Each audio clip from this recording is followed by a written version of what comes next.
Okay, so when we go through these characters, it's not going to be in any particular order. I'm probably going to start from the bottom of my roster list or my favorites list here.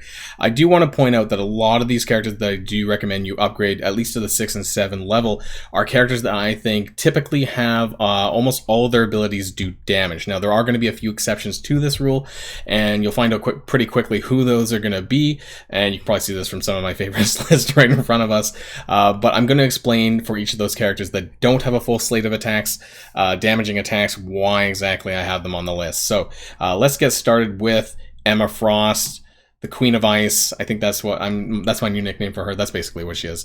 And so the reason why she's going to be the first character that is the exception to this list, and the reason why is because her sustain is through the roof. Now, I'm not going to go through everyone's kit individually because there's a lot to say there and that could take a long time. But specifically, I want to talk about her passive. So on turn, this is with the level 5 passive, by the way. So on turn, heal self for 15% of max health. So that is a lot. You know, I know characters like Sinister and some of the Asgardians can do more, but I mean, this is quite a bit, and she does have a fairly beefy hit points pool. And actually, looking at basically what I have tier 14, level 78. You can't see that. I thought my head was in the way here, and she has 310k hit points, including with the level 4 ISOs. So that's a lot of regeneration that you're getting every turn. Now, that's actually not even including the hit points that I believe Mr. Sinister gives to her on the passive as well, and also this part here. So bury yourself for 20% of this character's max health. So if any of you guys have fought against Emma Frost, which I'm sure you have, whether it's in real-time arena, in Alliance War, you know that she's a pain in the ass, both because of her barrier and because of the hit points that recover. She's like a sustained queen. So that is kind of the reason why I recommend Red Star upgrades, especially 6, maybe 7 if you want to go all the way. I do plan on getting a 6 red for her for when her event comes back around, which is pretty soon, by the way, but she hasn't appeared in my store yet, but she's the next character that I do plan on getting to 6, Emma Frost. Now, next on the list is going to be Doc Ock, also another exception to this list, sort of. So he does have 2 out of 3, which are attacks, his basic and his ultimate. The other main reason, again, is because of his sustain on his passive. So particularly this part here, on block, heal self and all Sinister 6 allies for 10% of this character's max health. In war, heal for 20% instead. This is pretty crazy. And I know that not a lot of people actually have Doc Ock because his second pass hasn't come back around yet, but I definitely do recommend upgrading him if you can get him to, like, let's say 6 yellow, 6 red, even 5s. You know, he's definitely worth those Red Star upgrades, and the amount of healing that he does, the sustain that he has for his team is pretty bonkers. Now, he does only have 2 out of 3 of his main attacks are actually damaging attacks. However, his Sinister Recharge, which summons the other Sinister 6 ally, typically this is going to default to Shocker, but this will also improve his hit points and his stats as well. So the higher stats that the summoner has, the higher stats that the minion is going to have, in this case Shocker or whoever else on the Sinister 6 that you end up using. So yeah, Doc Ock definitely gets the next nod for this. I did buy the 6 red because I am awaiting the 6 yellow event. When the event comes back around, I will be picking up that 6 yellow and therefore the 6 red. So I am, yeah, I'm kind of in love with Doc Ock. He's kind of one of my favorite characters right now. He's really fun to play with. Now, next on the list, we do have Mr. Sinister, another one that's, okay, we have a little trend here, so I guess we're getting them all out of the way now. So again, for a lot of similar reasons as to Doc Ock, he is a summoner. Now, he mainly summons through his clone mechanic, which you guys I'm sure all know. So a lot of the stats that the clone is going to have is going to be based on Mr. Sinister. Based on Mr. Sinister stats. So any of the red stars that you have for Mr. Sinister is going to carry over onto the clone. The beefier the Mr. Sinister, the beefier the clone. So the higher the red stars on Mr. Sinister, the higher stats that the clone is going to have as well. So that makes him stronger. That makes more damage output for Mr. Sinister and just better overall. Not to mention, again, he has a lot of sustain. Heals 15% of his max health plus 5% per Marauders or Emma Frost ally. That's a total of 35% health on turn. With the full team. It's pretty crazy. He does heal as well, so all that is based on his max health too. Wrong ability. Gene Therapy here, so he does heal 2,000 health plus 20% of this character's max health, so the more hit points for Mr. Sinister, the more healing he's doing for everyone else, and his own passive healing as well. He does also redistribute health. Again, 305k hit points. This is very similar to Emma Frost's health pool, so yeah, it's not too far off there.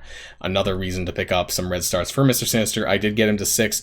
I am a bit. I'll say right now, I am a bit reluctant to take any characters to 7 red star specifically. That's because I'd kind of rather have 3 characters at 6 than 2 at 7. But hey, if you really want to go balls to the wall and you know, pick up these the 7 red star for your favorite character of this list, then by all means do that. I just rather have more characters at 6. Now, starting with the actual damaging characters that I do recommend. Symbiote Spider-Man definitely makes a list. If you've seen any of my top 10 lists, Symbiote Spider-Man always makes this cut, and that's exactly why I have him at 6 red. All of his attacks are damage based, and I do have him all completely maxed out. He is definitely deserving of that.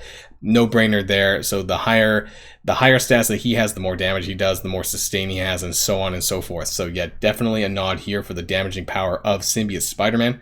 Moving on really quickly as well, Black Bolt, again, for very similar reasons, have him maxed out, very strong. However, I would kind of put him a little bit lower on the list overall from all of the characters that I'm going to mention here. Black Bolt is, of course, a really amazing character, but I think he's he's slid a little bit. You know, he's still really worth building up. Really strong, stable character, great to build up. But I think that in terms of the late game, I think he's falling a little bit. Now, he might return possibly with maybe a combination of, let's say, Dr. Doom in the meta, in the arena meta possibly, or some mixed hybrid version. You might see more of that. Definitely deserving of the 6, though. Whether or not you want to go all the way to 7, I personally wouldn't, but he is at least worthy of the 6. So I wanted to point that out there. Now, the final one before we get to honorable mentions is going to be Thanos. I'm sure you guys are aware that I've had this 7 red star Thanos for some time. Luckily, this was a pull. I didn't have to actually upgrade this myself, which is great. However, Thanos, especially when he's empowered, again, not going to go over the full kit, but I'm sure you guys know that Thanos does get in his empowered form when he is with the full Black Order team, and he is super crazy. His damage is through the roof. He is the destroyer of worlds, celestial barrage. It does tons of damage. Everything that he has does a lot of damage, whether it's even just regular Thanos or empowered Thanos.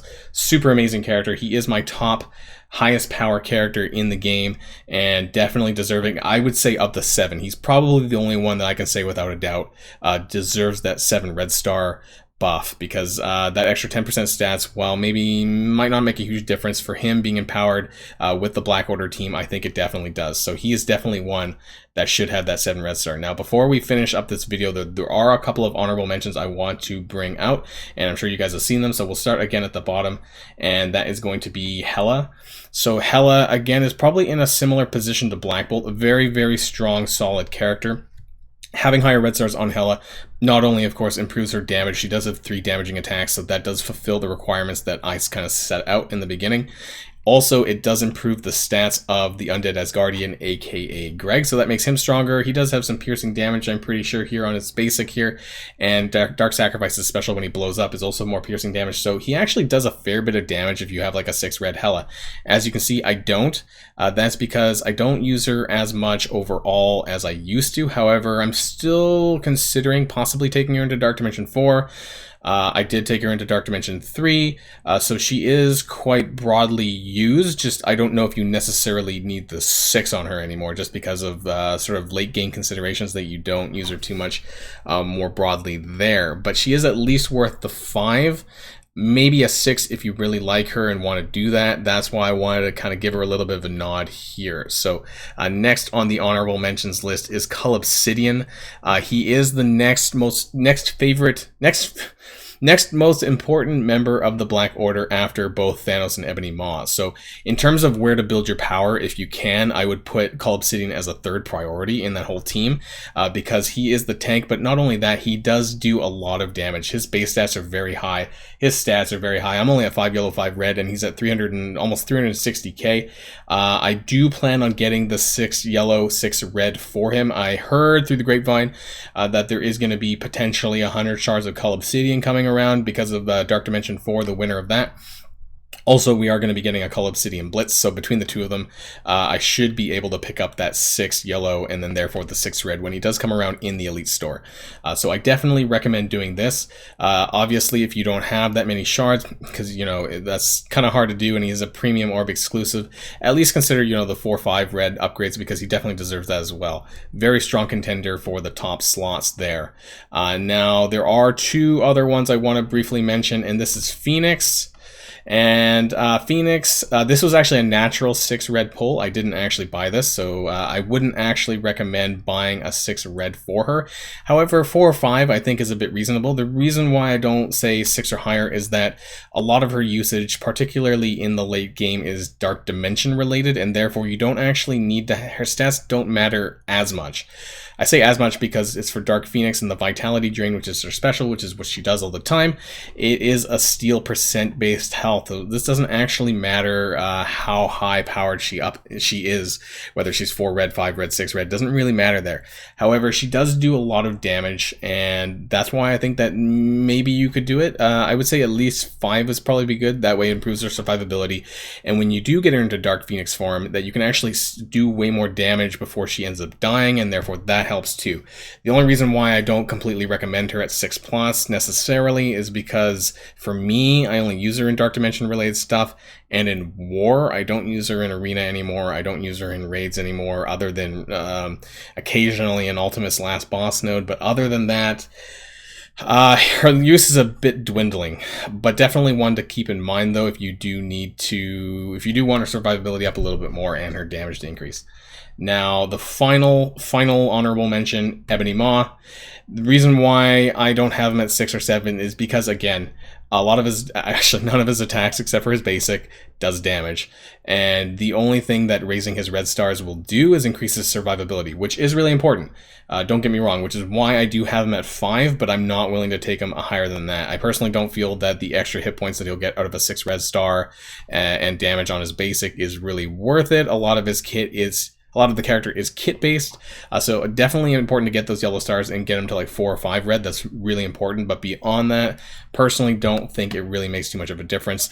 A lot of what he does is just based on his whole team overall with the Black Order. He does do this steel percent health redistribution, again, very similar to Phoenix, Minerva, these sort of characters, so the actual hit points on Ebony Maw doesn't matter in this regard. It's just his survivability.